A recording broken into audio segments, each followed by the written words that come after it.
কিছু মানুষ আসেন খুব নীরবে, কোনো অভিনয় নেই, কোনো চাপ নেই, শুধুই শান্তি আর শান্তি।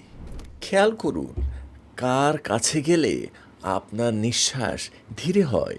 প্রায় সেখানেই ঠিক মানুষগুলো থাকেন, যেখানে শান্তি আপনাকে খুঁজে পায়। সঠিক বন্ধু বাছাই পর্ব ১। Where peace finds you, choosing the right friends, section 1।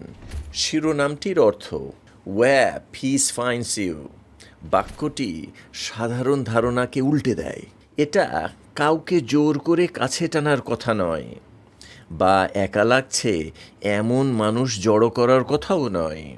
এটা সেই বন্ধুত্বের কথা বলে যেগুলো নিজে নিজেই আসে এবং ধীরে ধীরে তৈরি হয়। সেই জায়গাগুলোতে যেখানে আপনি নিজের মতো করে থাকতে পারেন, শান্ত, স্বচ্ছন্দ এবং সত্যি।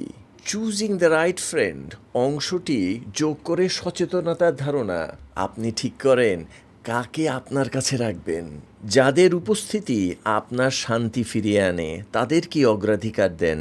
যাদের সান্নিধ্যে অহেতুক শব্দ, উদ্বেগ আর অভিনয়ের চাপ বাড়িয়ে তোলে তাদেরকে নয়। কেন এটি গুরুত্বপূর্ণ? Emotional bandwidth. শান্ত মানুষজন আপনার শান্তি ফিরিয়ে আনে। অথেন্টিসিটি। যাদের কাছে আপনি শান্ত বোধ করেন, তাদের আশেপাশে আপনি নিরাপদে নিজের মতো হতে পারেন।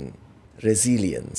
প্রশান্ত সঙ্গ আপনাকে চাপ সামলাতে সাহায্য করে এবং সিদ্ধান্তগুলো আরও পরিষ্কার করে তোলে। Growth with জেন্টলনেস।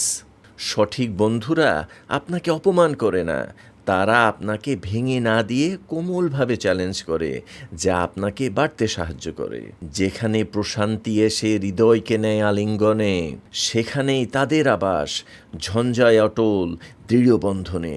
এক চাহনি, এক মৃদু হাসি, নীরব সাহসের দান, তাদের উপস্থিতিতেই ঝরে যায় সংশয়ের অবসান। শান্তি আনে এমন বন্ধু চিনবেন কিভাবে? বিশেষ কোনো মুহূর্তের চেয়ে ধারাবাহিক আচরণে নজর দিন। লক্ষণগুলো হলো তাদের উপস্থিতি শান্তিদায়ক।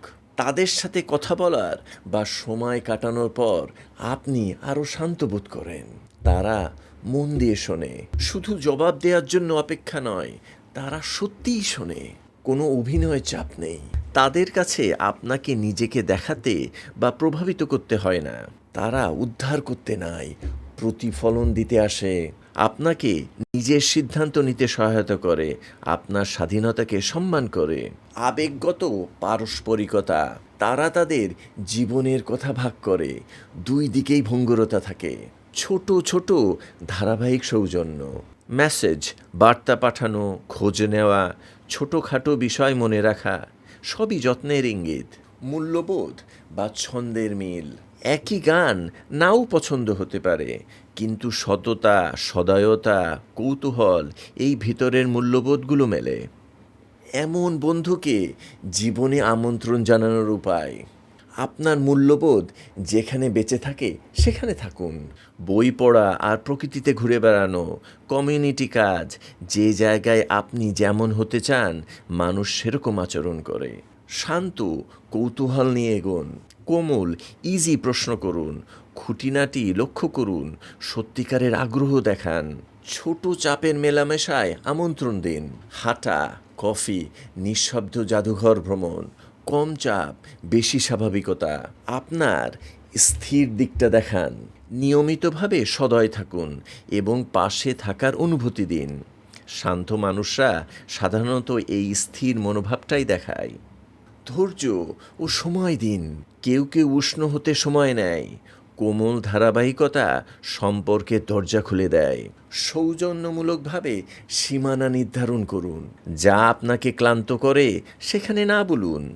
এতে অন্যরা শেখে আপনার সাথে কিভাবে আচরণ করতে হবে। শিরোনামটি বন্ধুত্বকে এমন কিছু হিসাবে দেখায় যেখানে জোর করে খোঁজা হয় না, বরং বন্ধুত্ব নিজে থেকেই তৈরি হয় সেই সময়ে ও সেই জায়গায়, যেখানে মন শান্ত থাকে, হৃদয় স্বস্তি পায়, আর সত্যিই মনে হয় এটাই আমার জায়গা। নীরব বৃত্তে, কোমল বন্ধনে, যেখানে শান্তি উষ্ণতা কখনো ভ্রান্ত নহে। আপনি খুঁজে পান সেই বন্ধুদের যারা ঘরের মতো নিরাপদ, শান্ত, নির্বাচিত আত্মাদের যারা কখনো ছাড়ে না আপনাকে নিস্তব্ধ, একান্ত। চাও।